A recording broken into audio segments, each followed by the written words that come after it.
The ability to improve is its own skill. And to this end, I built a system. And I built the system in the following way. I talked to the great players, I talked to great coaches, and I read great research. And where there was consensus, that's where I built the system.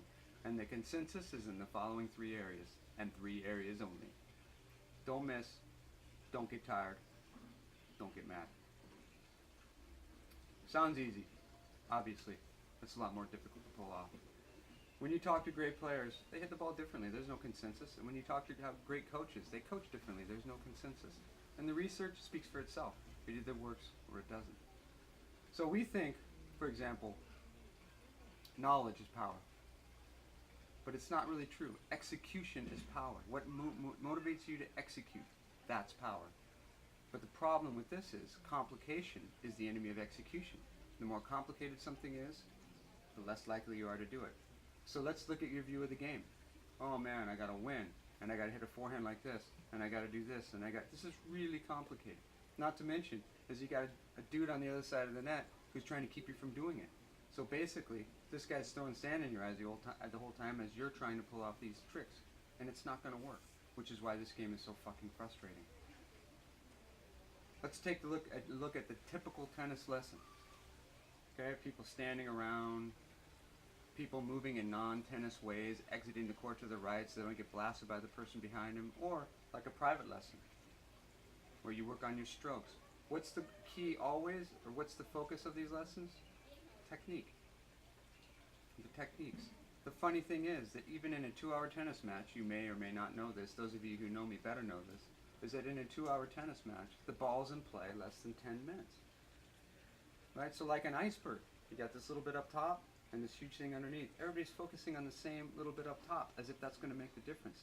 And it's always seemed to me that this 110 minutes where the ball's not in play is going to make the difference in a match. Right? But you're going to say to me, oh, how could that be? The ball's not in play. How could that be the difference? What's the difference there? The difference is that these are the moments in between the points where you put your head right up your ass. And this really cripples your ability to play the points. So let's go back to what we know is simple.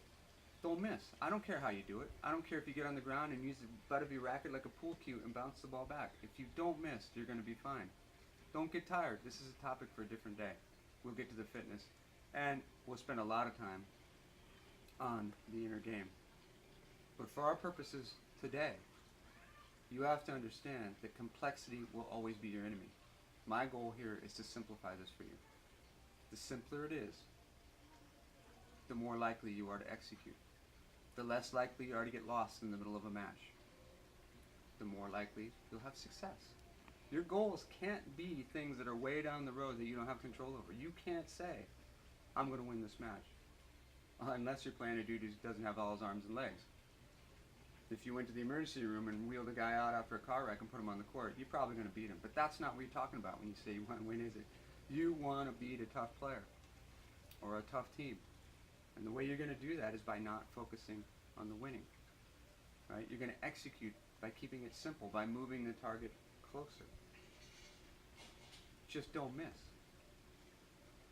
Just run hard. And just keep yourself calm. It is so simple. Until we meet again.